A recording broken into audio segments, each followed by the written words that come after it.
Once again, everyone, welcome back. Our last session of the day.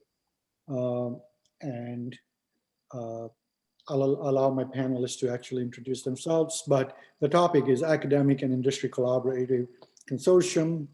The use case, which is something that we at USC, at the Center for Global Supply Chain Management, was very successful of building the alliances with a bunch of academic partners, universities, and industries to really step in during the crisis of COVID disruptions on the healthcare supply chain. So we have Dan Bumblauskas from University of Northern Iowa, Laird from University of Huntsville, Alabama, and Sundar from University of Utah. So they'll actually give a quick introduction and talk through sort of our approach, how did we start. So I want to make this as much more sort of an interactive, where we'll go through the overview of our approach. But honestly, we spoke about it today, the industry and academic collaborations. We talked about some of the innovation. We talked about the bridge between applied and advanced research.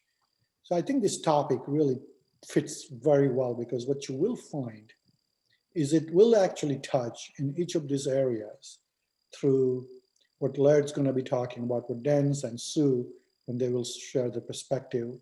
And once Dasu joins in, he'll help us as well. So with that, I'm going to roll this over to Dan, if you want to bring this up. And again, our quick highlight, as I mentioned, I will be leading the moderations, but moderating the panel rather, and you will see that what we really want to talk about is the key bullets. How can we as a universities collaborate and make an impact on a real tangible way to the problems faced by the society or even industry, right? This could be locally, could be regionally, or could be globally. How can the collaborative model that we build can be applied to other industries, right? You will see some of the points that the panelists will touch, that this healthcare model now getting evolved into the food supply chain model that we're going to talk about it. And then I think it'll be really great to share the lessons learned from this collaborative consortium model that we have that. So with that, Dan, the next slide, please. Yeah, can you, right now you can see the slide that's got all of us, right? I just want to make sure we all see this. Okay. And you guys are okay.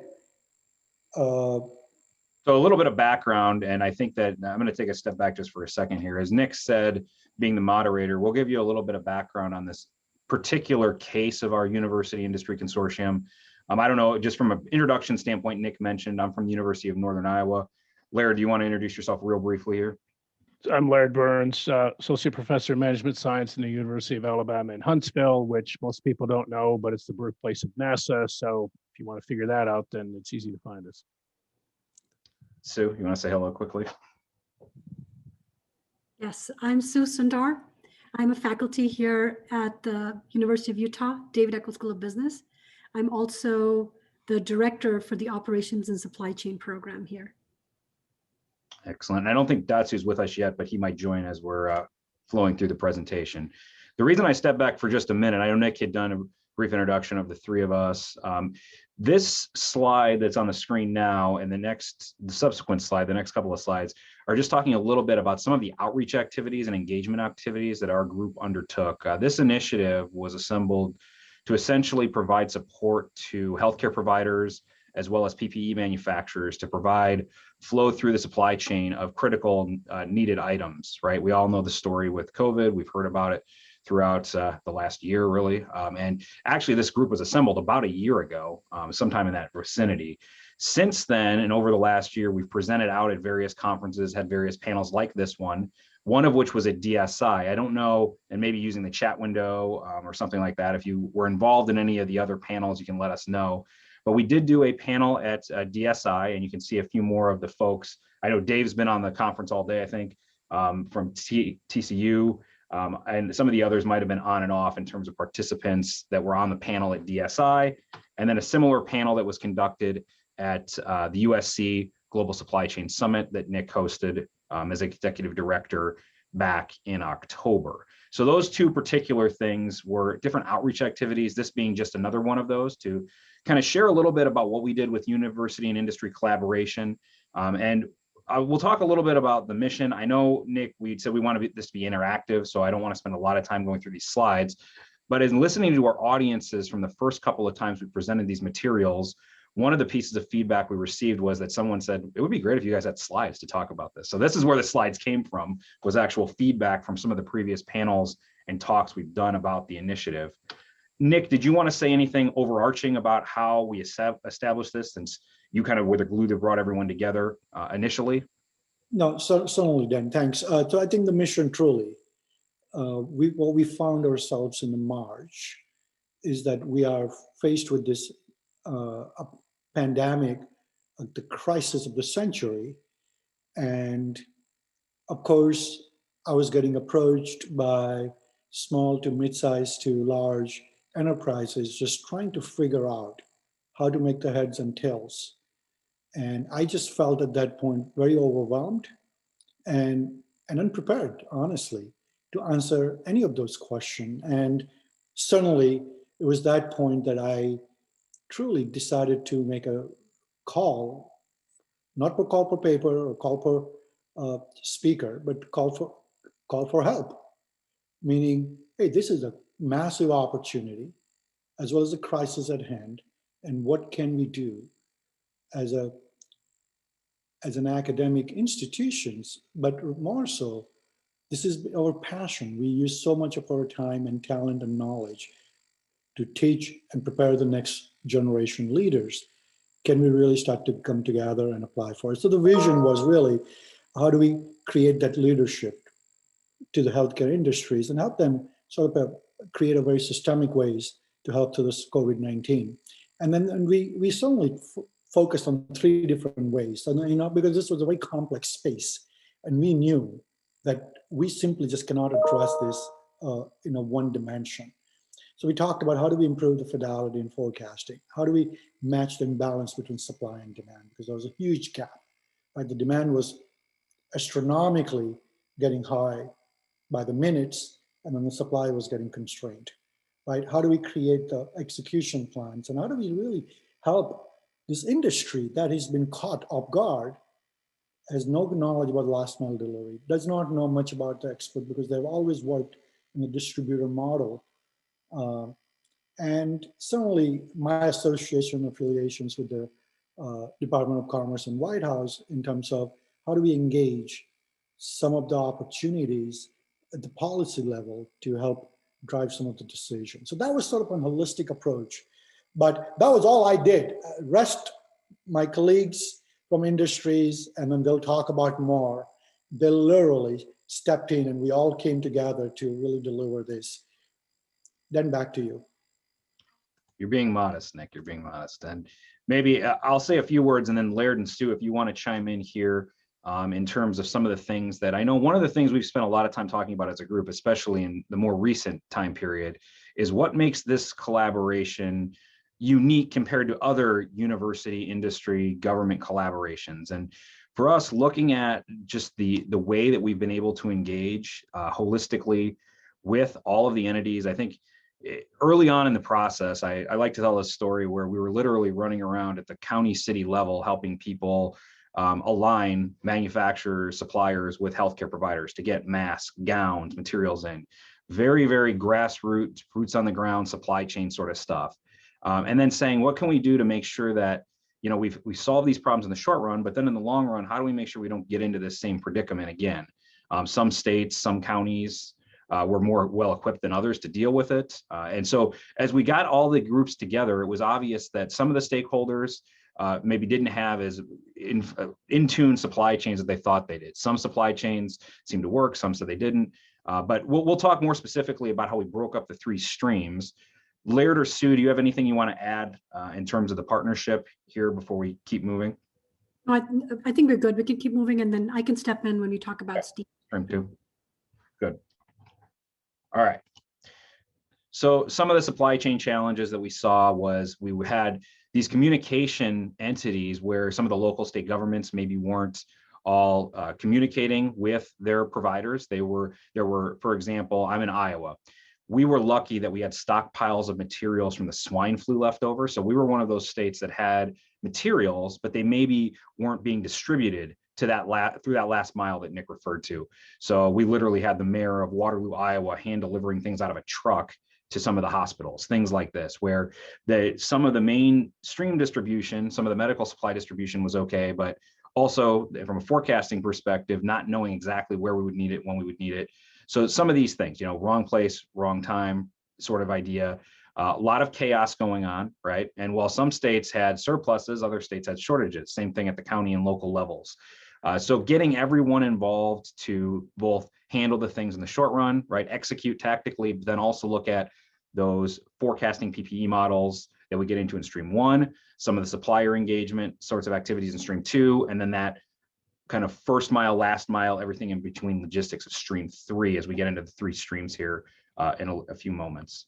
So just some of the background and some of the things that we set up initially in terms of setting up priorities. You can see some of the initial priorities here, developing some models, and Laird, I'm sure will chime in at Datsu, joins us a little bit more on the models that we used.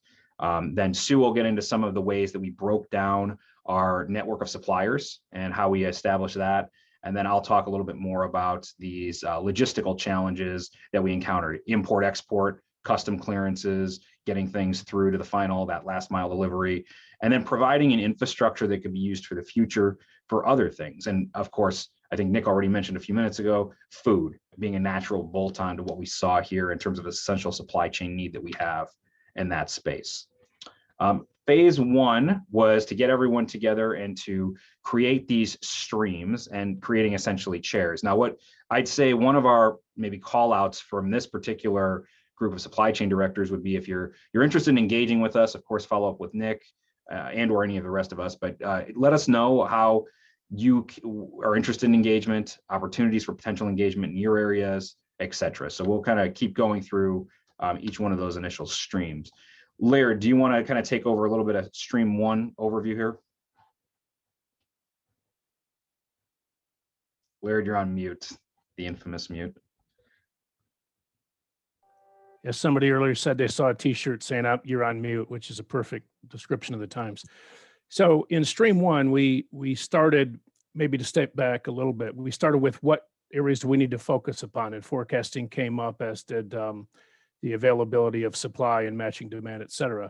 And so as stream 1 evolved, we started looking at how do you do the forecasting. There are certain models out there, and as good old dedicated academics, all of whom had our plates full, as well as our industry partners, we stepped in to do this and probably got a little too ambitious, because we started looking at some really cool, really sophisticated models that were really helpful, but that they were a little more detailed and would take more time to develop. So more recently, we've stepped back to set up the fundamental aspects of the models, to look at the forecasting by region and by locality, so that not only can the large medical centers, if they need it, but more likely the small to medium-sized medical centers and hospitals have the ability to say, what forecast can we have? Because as we've all seen, the coronavirus infection rates, we're using SIRS models. So you've got susceptibility, infection, response, and recovery.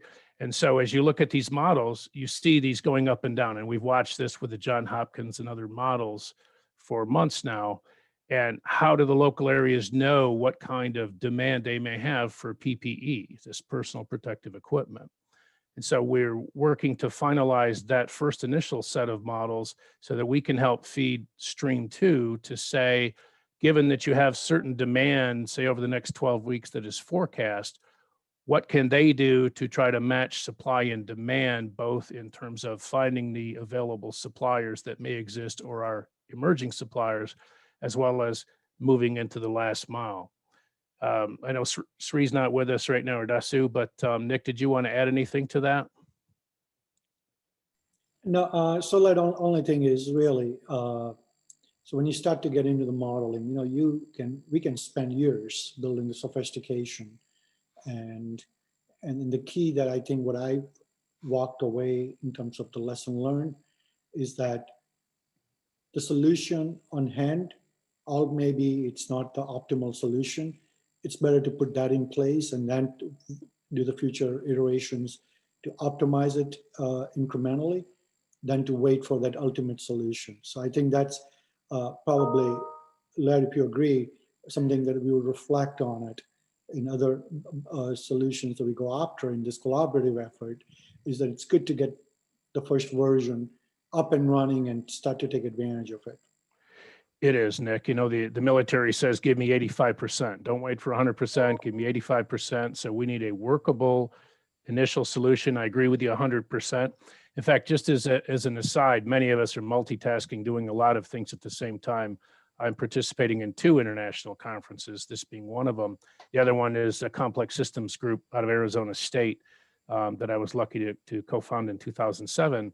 And they have some superb modelers. So Nick, I do want to mention, they brought up food supply chains. And I said, I know the consortium you might want to talk to, but again, it comes back to that ambition. We had great ideas and we had a lot of energy, but we were all running at about 100% bandwidth. And so we had to come back and say, let's take the step back, get the basic fundamental model working, get it so that hospitals and medical providers and others can get to that model, and then move into stream 2 to look at how do they balance the supply and demand, particularly for the non-large regional medical centers that don't have enough buying power to do that. And maybe that's a good segue into stream 2.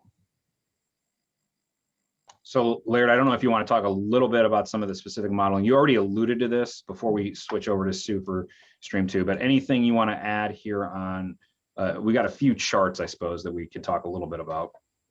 Yeah, if you have those, you can bring those up. Yeah, I don't know. Can you all see this first chart here, which was the kind of first half of the year county level analysis for the base? So this is standard logistics model, which says that we start with an infection, we get this exponential growth. And as you've seen now, this was the first 6 months in 2020. We've seen it ebb and flow. We've talked about the various peaks and the resurgences. And we just had another peak, and we may, in fact, be dropping down. It appears we are, but some states are now relaxing their mask requirements. So we'll see whether they continue to come down or some continue to go back up. This particular model is a model, an SEIR model, SEIR model. And when you look at these models, they're equation-based models for those of you that are interested, where we look at calculating who's susceptible and who's got infections and recovery, et cetera. And the first models we looked at were the SIR models, but we realized that we have to actually look at the exposure part. That's where the E is. So it's not just that you're susceptible. We had to move to a little more sophisticated model that talks about the rates of exposure and then the rates of transmission upon exposure, which drives the infections and then the recoveries. And so our first set of models was that. We then started looking at some very interesting, sophisticated models through USC, looking at even local population parameters where we could get Apple and Google and other data anonymized for cell phones, but we could look at interactions. And as we go through these particular interactions, we can get some really high fidelity, accurate predictions. But to do that, we discovered it's going to take a lot more time to calibrate because we have more than 3,000 counties in the United States. So it's one thing to set it up and test it around USC in Los Angeles, but it's another to try to have a model that can apply across the country. And so we learned the hard way, if you will, that while we can look at these very interesting interactions that help with the exposure and the infection rates, that level of sophistication takes much time to develop. And I do want to point out that as we go through this, we didn't just want to respond to this particular pandemic. We also wanted both a model of how to do a consortium with industry and government and academia. And we also said, another pandemic or some other event like this may arise. And so we want an architecture for how to address that. In fact, this T-shirt's from the University of Michigan's Complex Systems Group, where I happen to do some grad work. And I just saw a couple of days ago a state-of-the-art model by two of the finest modelers I've ever seen, an epidemiologist and another gentleman, Dr. Koopman and Dr. Simon, Carl Simon, who's got 49 years in this. And they're looking at the transmissibility and the waning of the resistance and other factors. And while they won't make a prediction, it looks like this particular pandemic is going to be around for a while. So it's going to be waxing and waning and doing other things. It may taper down a lot, but it's not going to go away in the foreseeable future. And so we want this to apply to this on an ongoing basis, but also develop better models for the next supply chain crisis. For example, as we may talk later about the food supply chain, we'd also like to be able to model some of those aspects as well. And you'll see on the next slide that you look at this particular crowdsourced information. We look at the crowdsourcing and the exposure and then the recovery rates of these. And we can see that we get some complex distributions that in many ways can be mathematically modeled, but there are some cases that are not lending themselves well to mathematical models, where we can go to tools like agent-based models, which happens to be my background and the background of some other folks that part of the USC team. And so we're scaling our approach back to the basic level and then also planning for how do we go to the next level of sophistication, because it's likely, as you've seen with the policies across 50 states, they vary significantly, as do the ebbs and flows of the infection rates and the recoveries, as well as the vaccine rollouts. We're going to have to get a little more sophisticated, every few months in these models to keep track of the evolution of this pandemic and the responses to it. Any more, Dan or Nick, that you can see?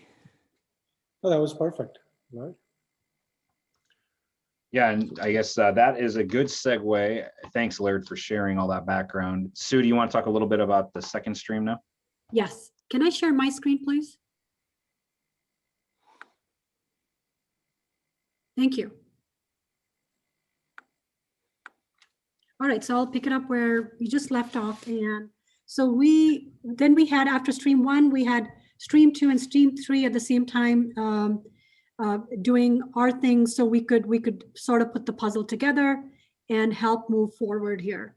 So just to go back to what Nick and Dan said earlier, basically the background is on March 11th, 2020, the WHO declared COVID-19 as a global pandemic. So that was official. And we brought about this consortium, this amalgamation, this partnership between industry and university folks, that we came together and we created these different streams to be able to solve our problem. Now, what was the problem? The problem was that we had a gap between the supply and the demand for PPE and ventilators. There was a huge gap there. And like we talked about, like Dan mentioned before, there was chaos, basically chaos everywhere. There was price escalations, there was surpluses and shortages going on. And if you go back to this slide from MGMA, which is the Medical Group Management Association, on March 19, 2020, they came up with this, where they said that 89% of healthcare providers say that they're facing a PPE shortage due to COVID-19. Now, this is a huge number. And this is exactly what Nick was talking about, that when he was getting those calls and he created this consortium to see how we could help as industry and university experts here, to see how we could help and do our little bit to solve this problem where 89% of healthcare providers are saying we don't have this basic PPE and ventilators that protects patients, but also protects healthcare providers.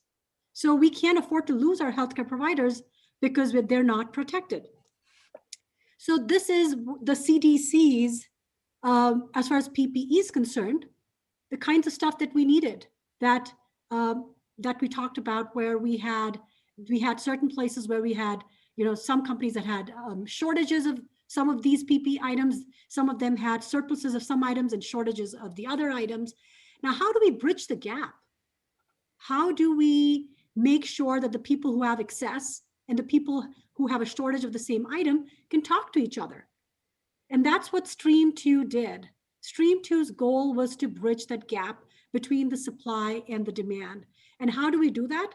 By creating an information portal. And that's exactly what Stream 2 was. It was an information portal that helped basically help the healthcare providers, the suppliers, to talk to each other, people who need it, and also people who had an excess of it, and people who were suppliers all over the world that could talk to each other, find a way for us to connect them, make it easy. And then if I could come here, if I was in need of, say, gloves or special kinds of masks or a face shield, I could come here to this portal and see who were the suppliers that would have this readily available, so I'm not losing precious time.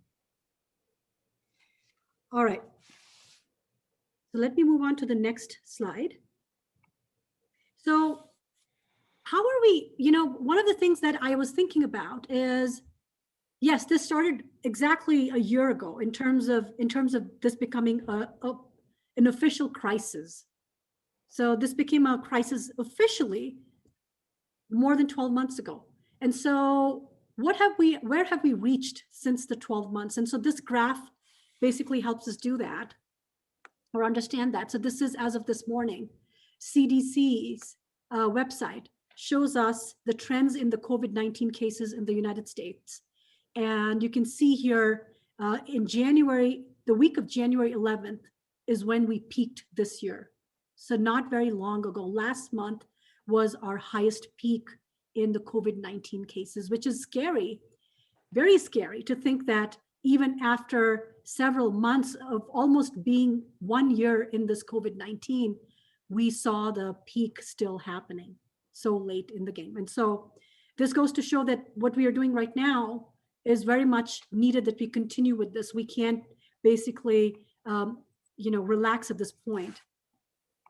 And here's another slide that talks about the variants. Now we have another problem. Now, as we're getting vaccinated for COVID-19, we also know that there's a variant, and there are 3 kinds of variants right now that are throughout the world that we see happening. And this slide shows us the emerging variants in the United States and the color coded. So the darker the color in terms of blue is where we have more of the variants happening as of today. This is data as of today. All right, what about vaccinations? In terms of vaccinations, we see that almost 68 or more than 68 million people have been vaccinated in the United States. Again, this is data as of this morning. But we continue, our need for PPE and ventilators continues. And even given the variants, that makes our problem even more complex, given that we don't know how things are going to pan out. Are they going to get worse with the variants? Or is the vaccine going to protect us against this new variant or not? And the other question is, how soon can we get all vaccinated? Not only in this country, but across the world. How soon can we make that happen? Here is, again, a daily trend in the number of COVID-19 hospitalization, hospital admissions in the United States. Again, you can see that peak happened in the middle of January, which is quite scary that even after having struggled with this for almost a year, we are continuing to see this happen. This is a trend in the deaths across the United States.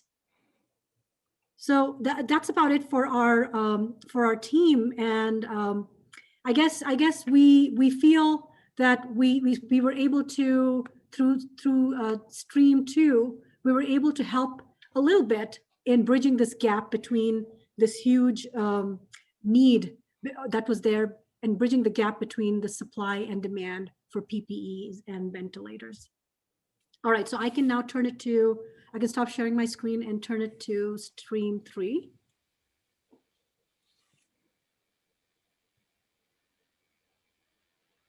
Right. take back over here, so bear with me for a second. All right, can you see my screen again, everybody? Good. Yes.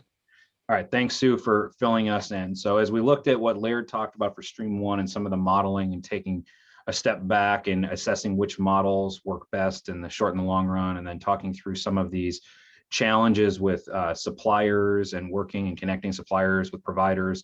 While Sue was talking, I put the website that was on the main page into the chat window, as well as the link specifically to Stream 2, where Sue and the colleagues in that stream built out a repository for buyers and purchasing agents and suppliers to connect in that venue. So that was someplace we could direct them to. And keeping in mind, we were doing this all on the fly very quickly. So in terms of all three streams executing. In fact, Stream 2 and Stream 3 had a lot of overlap initially. And we essentially started to break them down, looking at particularly some of the inbound, outbound logistics. So when you connect the buyers and the suppliers, and they're purchasing something, how do you know that that is something that's not counterfeit, it's certified, the source can be confirmed? One of our very early discussions was, how do we make sure from a liability standpoint that we're making sure that folks are protected? Because you've got to go through that due diligence to make sure that you're not buying counterfeit items. We heard a lot about counterfeit items early on in the pandemic as there were shortages. So as we started to build this out, Stream 3 eventually kind of broke into looking at that import, export, and compliance with documentation, regulations from the FDA and others as it relates to inbound, outbound shipments. So that initial placing an order kind of is where we started to see that delineation between Stream 2 to Stream 3, the handoff happening, right? So we've now found our suppliers. If we're the buyer, we've got that PO going, things are moving. Now that shipment goes out, and we go, now where do we go from here in terms of delivering through? So as we started to work through this particular part of the initiative, we had a really, really robust team of our industry and university folks who then connected through their network with others, medical distributors, and as well as the demand and supply side of the equation. One of the things that stood out to me during a lot of those initial conversations with the distributors was this sort of, I suppose, maybe elation that in many cases the distributor networks were working. So one of the things we heard a lot about was there were shortages, and maybe that was because of some of that demand supply imbalance that Stream 1 was trying to repair. But when we got into the discussion with the big medical distributors, they were running full bore and things were working. Their chain, I mean, there are obviously isolated anecdotal cases of breakdowns in the supply chain, but for the most part, I think the thing that rung true in most of those conversations was we set up a supply chain network to distribute medical goods, and it is working. And it's now, is it at its capacity? Perhaps. Are there things that we can make better? Of course, always. But at the end of the day, the things were working. And even if you look at the vaccine situation, I'm in a county that's had a really, really difficult time getting shots in arms. The vaccines are there. It's more on the, we're minus 20 degrees Fahrenheit. We don't have tents to do mass tent vaccinations or drive-through vaccinations. So what do? We have to rely on our infrastructure to provide in-clinic shots in arms. That's very slow, and that's a bottleneck, right? So that's what we're seeing locally, and our numbers, especially up until probably the last few weeks, were atrocious. No one was getting shots in arms. Now we've since recovered. We've started to improve some of that, and actually they have done some of these tent vaccination setups, especially even for our healthcare employees. Some of the things that we're seeing from Texas. But at the end of the day, we saw that many of these distribution networks were working as they were originally designed, but there were obviously rooms and areas for opportunities to improve. All of the different streams trying to connect the pieces of the supply chain here. From our perspective, as we got into some of the execution of now receiving the products, right? So think about now that side of the supply chain where we're bringing things in, we have that QA, QC inspection. Back to counterfeiting, the infamous 3M, right? We got 3M logos printed on this one and this one. One is counterfeit, one is not. How do we tell them apart? Where did they come from? Right? Entire batches of things being destroyed at ports because they have the improper documentation and we're not sure. So that's one piece of it. And we met with some experts in custom clearance and what was going on at the ports to identify those things. And actually, there are a lot of good policies and procedures that are already in place and documentation. But oftentimes many of the providers maybe hadn't been working this fast and furiously, so they weren't even aware of some of the resources. So part of what we did for Stream 3 was build a repository of resources hey, I've never had to buy this fast from this supplier. What are the ability, what are the tools that I have available to me already at my disposal for making sure that they pass through import and custom as they're supposed to. We've never had to buy them from this country or this source or that source. So a lot of it was kind of managing some of these key supply chain activities that we're all very, very familiar with from our teachings, research, and industry experience and work. This was kind of an interesting attempt to kind of summarize some of how this all plays out for Stream 3. So you've got your raw materials coming in, of course, you've got your various manufacturers. One of our participants, I don't think is on the line, is with one of the medical manufacturers. So we had some representation from a medical device manufacturer, kind of going through that network of what happens next. Well, you've got your various group purchasing organizations, you've got your distribution carriers. It may be surprising, maybe not. A lot of the last mile delivery outsourced. Think about Amazon, package delivery, UPS, FedEx, those sorts of things. Penske or someone or whoever the contractor may be that's doing that, ABF, JB Hunt. There was a lot of last mile handoffs happening, right? And so you saw a lot of the different pieces that went into that as well in terms of the final deliveries and then getting them to where they need to be in the locations. Even before the pandemic, I'd worked on various projects. And of course, the one that's always catches everyone's attention from an inventory management perspective with this network are gloves, right? Latex, non-latex, different sizes. It creates inventory management challenges when you have different grades of mask, gowns, gloves, et cetera. Even before a pandemic, it just exacerbates the situation as you get into pandemic level of this sort of network. So this was just kind of the way that we saw that. And of course, all sorts of different things going on with the different suppliers and their responses to coming up with innovative designs and the ability to supply those. So just kind of a little bit more there. This is kind of bringing all three streams back together, and part of what Nick was able to accomplish by getting the group university industry working together and kind of promoting some of the activities, creating awareness of the resources that we were creating, doing interviews with various outlets. It wouldn't be uncommon. I'd be talking to Nick, you say, I have to go to talk to CBS or someone like this, right? About something like that. So Nick, I don't know if you have anything you want to add here as far as some of the outreach. We talk a lot about public professors trying to have impact and just some of the ways we can communicate these to the mainstream media and general public, I guess, was kind of what this was about.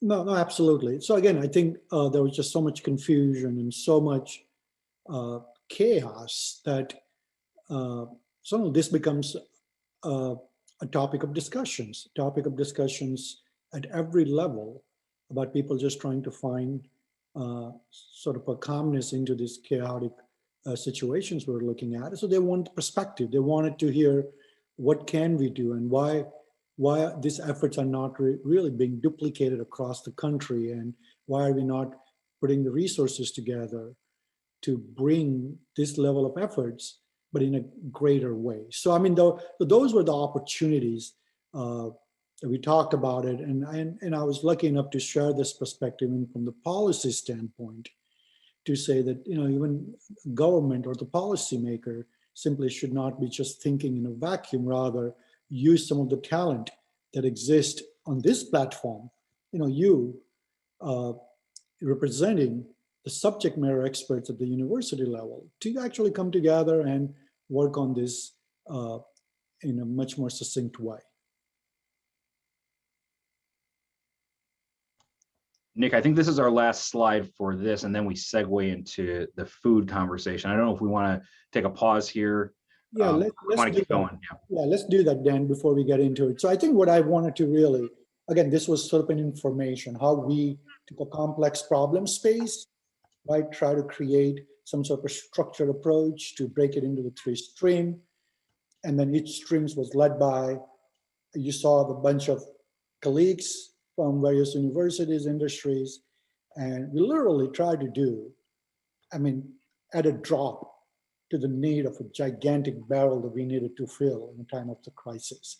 So I personally would say, and my colleagues would agree, that it's not that we did some heroic thing. This was not like that we were able to make a huge impact.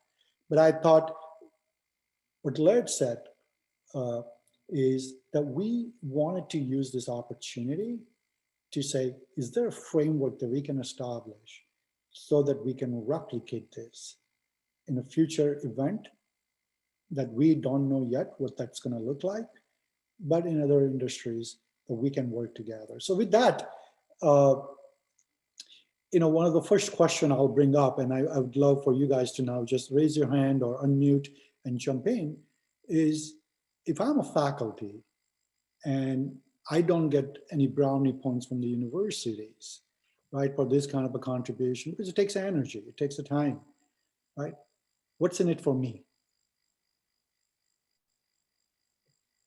I have a perspective on that question, but I would love to hear from Sue, you, Laird, and Dan, and then touch on it. And then I would like to open up for the rest of the participants here also, so if you have a perspective on this.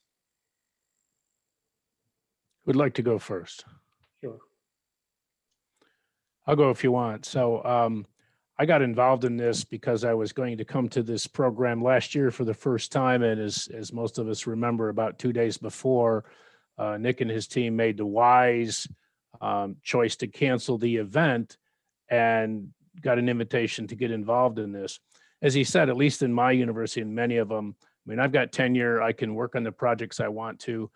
This isn't going to put some gold star on my back at the university level, but it's an area that leveraged my skills in modeling and supply chain with a whole set of interesting skill sets from our other colleagues in academia, as well as industry, as well as government, to be able to say, can we do something to make a difference? And by the way, can we learn for next time? I'm one who likes to play the long game and say, how do I continue, adding to society and building my skill set to continue to contribute?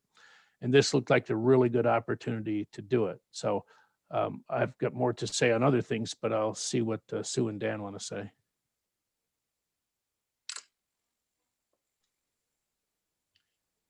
So I guess I'll jump in here next and then see if you want to give your thoughts on this question. But for me, I was doing a bunch of parallel things.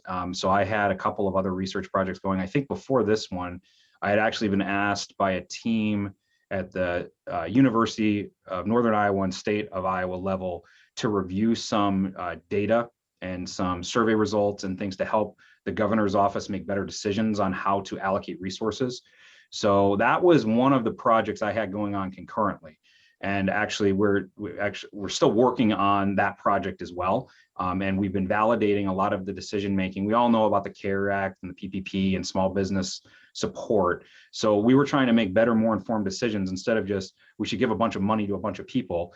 Well, does a business in food really need a bunch of money, or do they need something else? And so we want to do a better job of establishing and assessing how could we actually support some of the businesses as well. So I had that project going on in units into this one, another academic, industry, government collaboration. And so at the timing, when the timing was right for Nick to assemble the team, I said, I'm already kind of doing this at the state level and at the county level and my local level here, I might as well try to engage on it more holistically. And so for me, it was one of those things, like Laird said, I'm not getting any sort of accolades for this whatsoever, other than intrinsically, it's what I feel like I want to be doing, need to be doing from a research and industry perspective. And I worked in industry before I became an academic. So for me, it's a natural home to get involved in these kind of collaborations and partnerships. And so it was just a natural fit for me. But I think you have to have something intrinsic here. And that's one of the challenges is you might have, especially for a probationary untenured faculty member, you might be under a lot of pressure to say, hey, you should be focused on that publication pipeline and not on all of these initiatives. And that's where I think AACSB and impact becomes such an important part of how do we change those maybe ideologies, portfolio standards, what have you, because it's definitely more difficult to measure. And then it becomes a matter of what was the impact? So Dan was out running around literally with the mayor delivering gowns, and I wasn't really doing that, but I was on the phone with the county health office at the same time they were making the deliveries. And does anyone care about that in a tenure file, or is that just the right thing to do to try to help in a time of need, right? So that's, I think, where we're at with trying to figure out intrinsically as well as extrinsically, how do we measure and assess that work? Sue, what are your thoughts there? I agree with you, Dan and Laird. You guys spoke a lot of the things that I was thinking about, and I agree. I mean, to weigh our decisions of what we do in terms of, how much does it really help us professionally, in terms of adding stars to our resume and things like that. I think the reason I got into this was because I have a natural interest in healthcare research. And so that was one of the reasons. And so this being a healthcare track and healthcare supply chain was a natural fit for me. But more than that, the industry and academic collaboration was very enticing for me, because I actually work here as being a director of my program here in Utah. I'm involved in running the capstone projects for our program.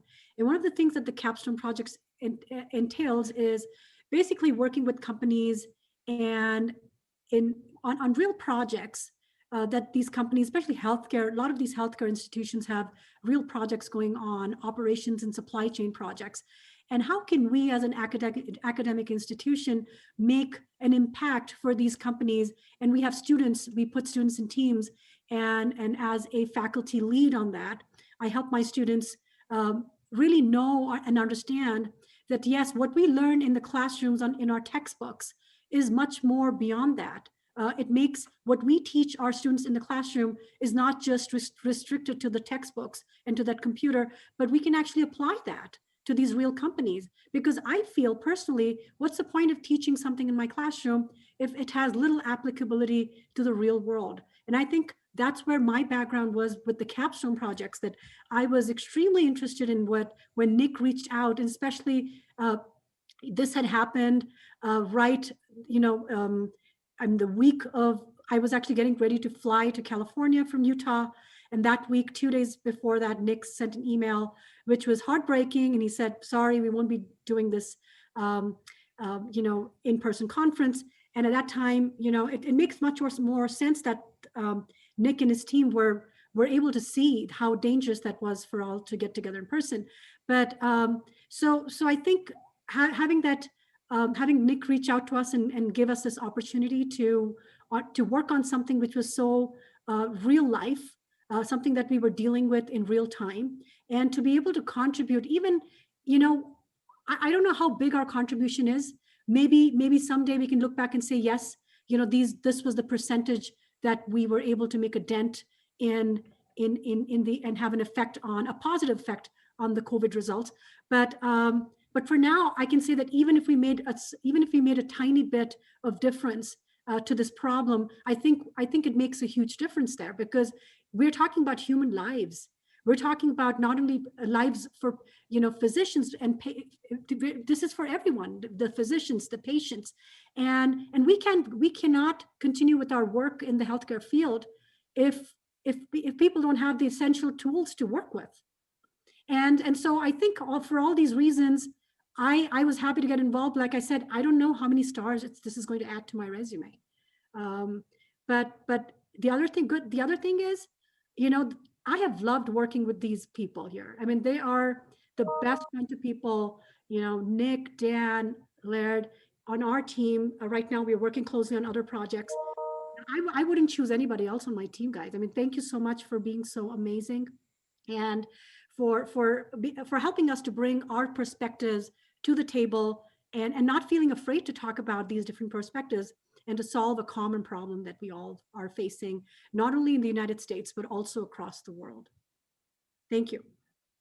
Thank you, Sue. We will open up for the rest of the group. I know we have Barut, Nehemiah, Dave, you guys were part of the committee, but others, I mean, what do you guys think? I mean, how does this become sort of a resonating proposition that the future opportunities like this can come to light, and we can look at this as a part of something that we can create a best practice around?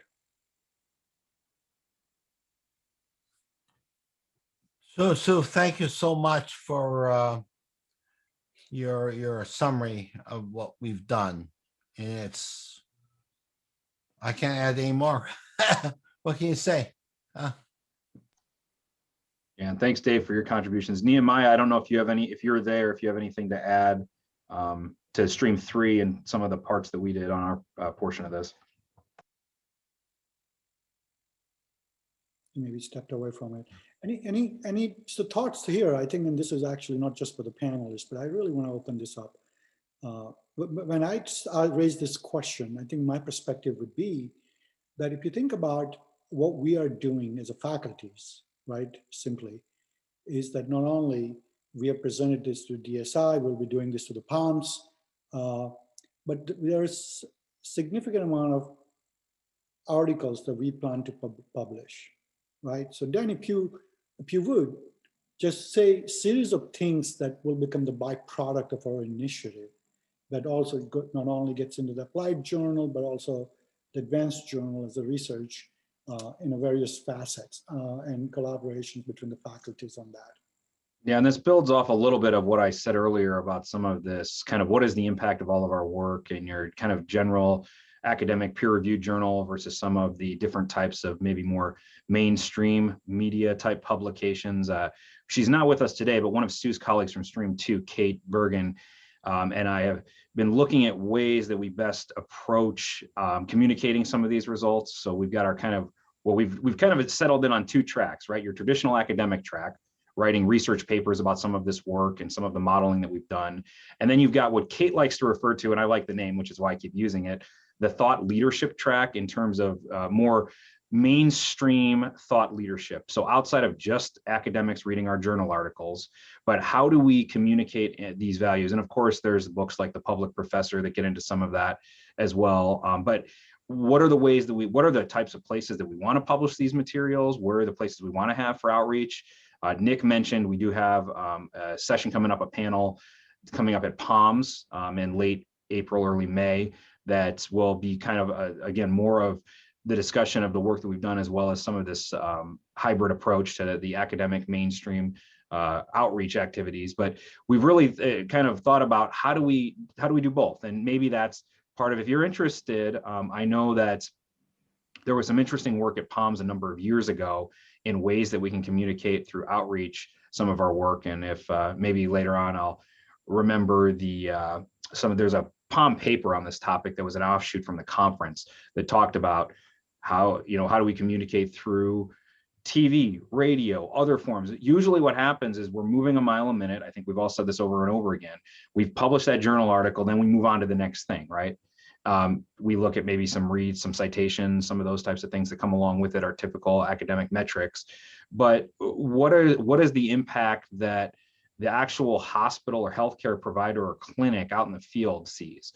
What are they seeing or hearing any of this? Do they even know what happened here? And then how do we make sure that in the future, to Sue's points, how do we make sure that they're actually applying these things and that they're trickling down to, in our case, support recovery, save lives, et cetera. I mean, of course, we're not in the clinical setting, perhaps doing procedures and helping that way, but we can help in the way to make sure that they have everything they need, so that we're not in a situation where someone doesn't have the materials and those types of things. But just looking at ways that we can communicate is a key part of it. And I mean, I'm open to discussing too, Nick, with the entire group here, different ways and ideas people have for outreach in terms of some of the different modes of communication. No, Dan, absolutely. So let's open that up. I mean, if you guys have any other ideas about how do we not only find ways to create sort of a consortium, but then how do we create the outreach? Any thoughts? Anything that you have seen that we could have adopted to become much more efficient of what we have done so far?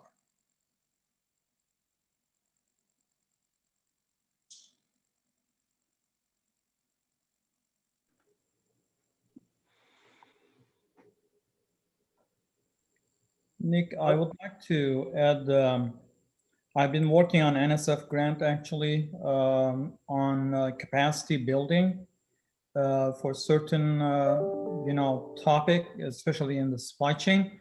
And this one is actually, what we're doing is really related to the STEM programs at the same time. And there's an STEM funds that available from the NSF. I can just place that link in here for you. And we have time for the next year, which is kind of a March 16, 22, I believe. This is something that we could really utilize to enhance and enrich our, consortium efforts to see how we can, help the enrollment and retention and research side of this for the students in STEM. This is something that we could really think about it. I didn't have time to finish the proposal to send it this year because of the COVID and things. I couldn't get the people together, but absolutely this is something that we could utilize. It's about $700,000 a year for 6 years, kind of funding. That's a very good point. I think, and those could be, we can use this as a catalyst to go after that kind of a grant and then have multi-year resources lined up so we can all do some meaningful work in this space. A good point, Bert. What else? Any thoughts? Anybody else? Real quick before others chime in here, I did put in the chat window, I knew I could find it fairly quickly, Toefl's article on enhancing the practicality of our research. It was built off his keynote at PALMS. He wrote an article about it, summarizing some of that work. So kind of an interesting set of ideas that he shares in that article. Yeah. Very good. Vidya, you have any thoughts? You're on mute. The relevance issue, the relevance and rigor, that's been going on for quite some time now. And after almost 3 decades in academia, this tussle is still continuing. And I'm glad that in this conference, we are having these conversations. Maybe one of the things is the way, and I'm going to probably talk about the elephant in the room, which is promotion and tenure. How promotion and tenure is granted. And basically, this is what we do. And in fact, I was talking at another conference a few days ago in the same manner. Maybe they almost threw me out, but here I hope I have friends who are not going to do that. You're in a good spot. Is we look at the journal first, and then look at what methodologies are applied for that publication in that journal, and then go back to what would fit that methodology, the kind of research that will fit the methodology, and choose the research topic. It's putting the cart before the horse. Instead, we should be looking at what researchable ideas are there, and then go and find the methodologies, and then go, and even if it's not a very well-known journal, or we should do, and I think the starting point is with regard to the problem lies with us as faculty. And I'm a tenured professor, and I've been a head of the department. I'm the director of the MBA program. I think it lies with us for introspection and changing the way we believe and do things. Anyway, sorry, Nick, you asked me. Vidya, you brought up, and I think, Ravi spoke about that this morning as well, that we have, for decades, we have ignored that elephant in the room. And I see there is a crack. Although it's not a big crack, but there is a crack in this space for opening to have this meaningful dialogue and discussions and be somewhat relevant. Because we simply, at least in my view, I think we are on a burning platform. And if we think the last 30 years of practice can be continued for next 30 years, I think we're certainly delusional in terms of how universities will survive if we continue to go the route that we have gone, right? So, and I think this is where this forum of intellectual discussions and being honest and open about these things, I think is so useful and so meaningful. Maybe we can borrow from other disciplines like medicine. Just a thought. Of course, I'm inspired by what Ravi spoke this morning, or at least a morning for you and afternoon for me, because he raised certain things, questions. He said the future has to think about, and like in medicine, he was bringing clinicals. I do those kinds of things, having a final exam for my students given by a president or a vice president of a company. And that's how it's done. So and again, research also has to tie into that paradigm of going, rather than going off in two different directions. Anyway, that's my take, and maybe others have other ideas and thoughts. And just to build off that one a little bit, I'm a big proponent of looking at what other disciplines are doing. And actually, I kind of a little bit of your cart before horse. I actually didn't know a lot about what medicine was doing in problem-based learning. And I learned a lot more when I was developing my own module, which I threw in the chat window. I developed a statistical process control problem-based learning module with some colleagues and grad students years ago at the University of Missouri. And that module is very similar to what goes on in clinical diagnosis in a medical school environment. So it's that sort of thing where we look and we say, okay, what can they learn from what a business school is doing? What can we learn from what a medical school is doing? I think there's a lot of cross-pollination opportunities, but we get very siloed, and we definitely get into those P&T chats about, I think part of what I've noticed over the years is we get back to what's easy to quantify, and journal quality quantity publication, that's easy to quantify, right? It's easy to check boxes, assign scores. What we're talking about with this initiative with the healthcare, very difficult to quantify, especially in the first year or two, until maybe, like Sue said, we can look back in time and see, well, what impact did we have with those providers, right? In terms of maybe running out of stock or whatever else. Now we can look back at that, but how do you assess that in the short run? That's where it gets difficult. Yeah, I agree. So Dan, I think good conversations. I think if we don't have, I think the biggest opportunity that we might be that for those of you who have not had chance to collaborate or work on this space, whatever the capacity, you don't have to become the lead on any of the initiatives, but you can be participants and be part of it. So Dan will just quickly highlight our next areas of opportunity, which I think it's very critical, not just here for us in the United States, but globally. I mean, just one key thing before Dan jumps into it. We waste about 42% of aggregate agricultural product across the world. Right? So think about it. It's not that we don't have enough to feed. It is we just don't have enough sustainable ways to get to where we grow to how we feed.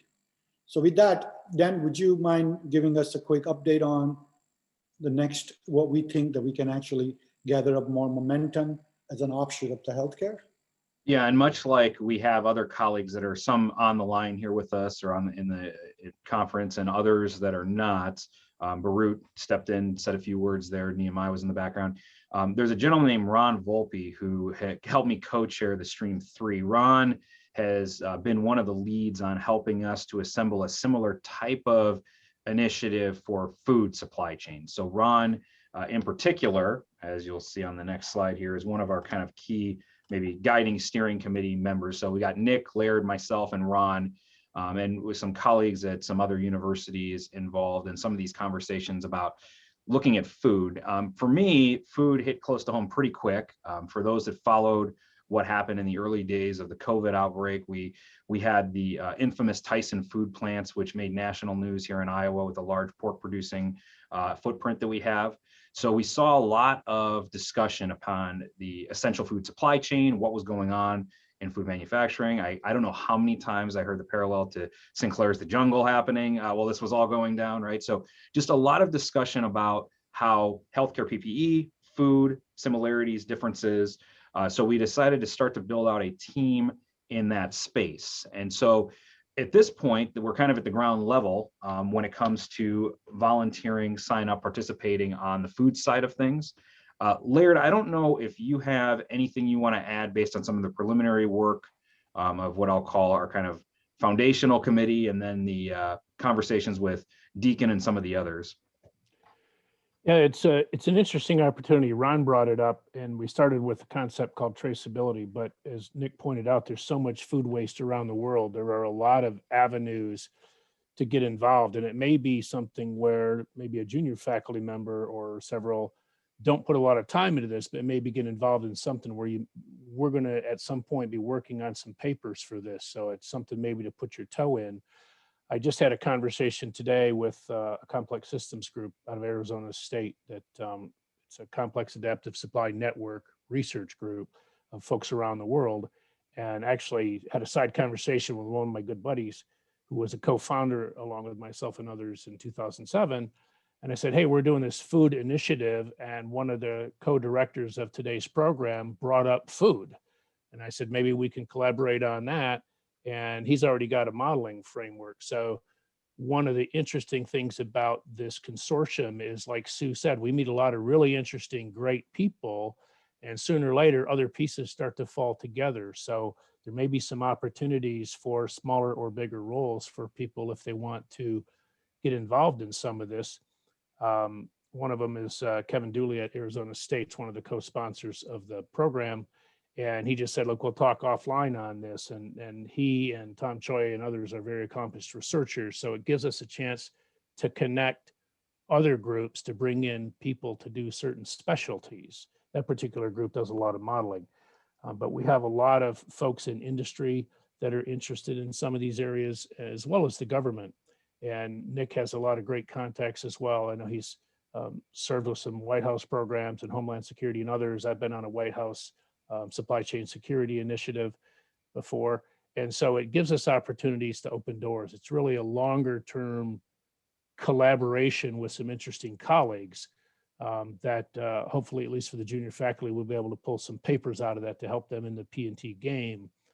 But it's also a way to give back and look at what are the architectures common across, you know, healthcare or food or other areas, and how can we look at how to improve this from an academic, strategic standpoint, not just in the tactical modeling side. Well said, Laird. So again, if you really feel that this is something, is areas of your interest, and you would like to connect with, you know, Laird, Dan, Sue, or I, or send me an email, and we'll certainly talk more. Again, we don't expect anybody to really devote more than their available capacity, but we would love to expand the group and get you engaged in some interesting space that we think we can make an impact on it.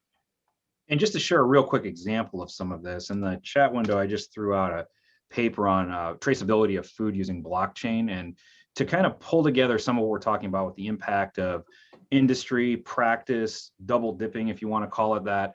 That's a research paper that I co-authored with an MIS colleague here at Northern Iowa, as well as two former students from Iowa State University in Northern Iowa that started a blockchain company called Biteable Foods.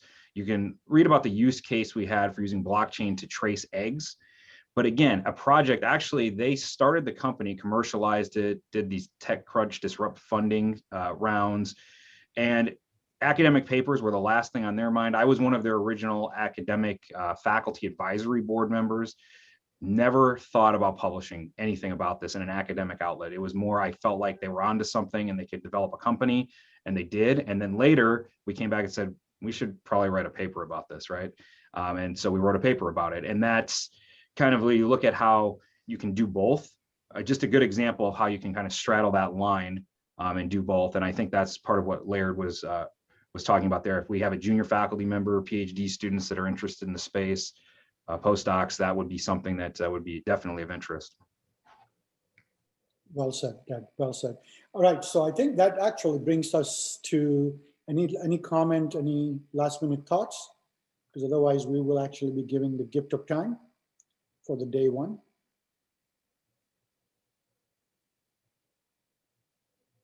Okay, so Sean, are you on? Yes, I'm here.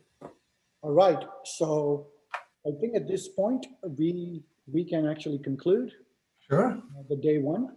I think we heard from Dean Garrett about his micro macro global trade perspective and supply chain.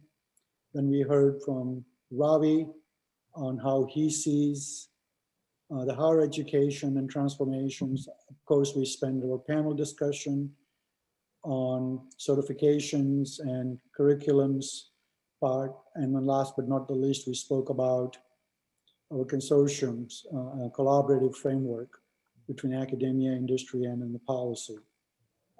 So hopefully day one was informative. And we thank you again for being part of this. And I'll let Sean actually say the last few words. Well, thank you very much so far for your patience and all of the nice discussions that we have had so far. We also have a very nice discussion that's coming up tomorrow, which is basically a talk by Dana Stifler, VP of Research from Gartner, that talks about how they are looking at the academic in terms of their ranking and some other things in terms of the industry as well.